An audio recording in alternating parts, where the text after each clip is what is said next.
સુરતના ઓરો યુનિવર્સિટી ખાતે vibrant Gujarat regional કોન્ફરન્સનો શુભારંભ થયો છે.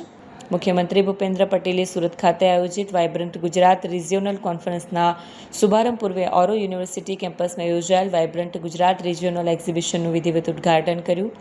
આ પ્રસંગે રાજ્યના ઔદ્યોગિક વિકાસ, કૃષિ પ્રગતિ, ગ્રીન એનર્જી અને સેવા ક્ષેત્રના સર્વાંગી વિકાસને પ્રતિબિંબિત કરતું વિશાળ પ્રદર્શન ખુલ્લું મુકાયું હતું. મુખ્યમંત્રીએ પ્રદર્શનના વિવિધ પેવેલિયન અને સ્ટોલની મુલાકાત લઈ ઉદ્યોગકારો અને સ્ટાર્ટઅપ પ્રતિનિધિઓ સાથે ચર્ચા પણ કરી. આ સાથે તેમણે રાજ્યના વિકાસમાં ખાનગી ક્ષેત્ર, ઉદ્યોગકારો અને યુવાનોની ભાગીદારીને મહત્વપૂર્ણ ગણાવી પ્રોત્સાહન પણ આપ્યું. સુરત ખાતે આયોજિત આ 2 દિવસીય કોન્ફરન્સમાં દક્ષિણ ગુજરાતના સુરત શહેર 6 જિલ્લાઓનો સમાવેશ કરવામાં આવ્યો છે, જેમાં ઉદ્યોગ, કૃષિ, એમએસએમઈ અને સેવા ક્ષેત્ર સાથે જોડાયેલ પ્રતિનિધિઓ સક્રિય ભાગ લઈ રહ્યા છે. આ પ્રદર્શન અંતર્ગત નવીન product, technology, machinery, startup innovation અને સરકારી યોજનાઓનું પણ પ્રદર્શન કરવામાં આવ્યું છે.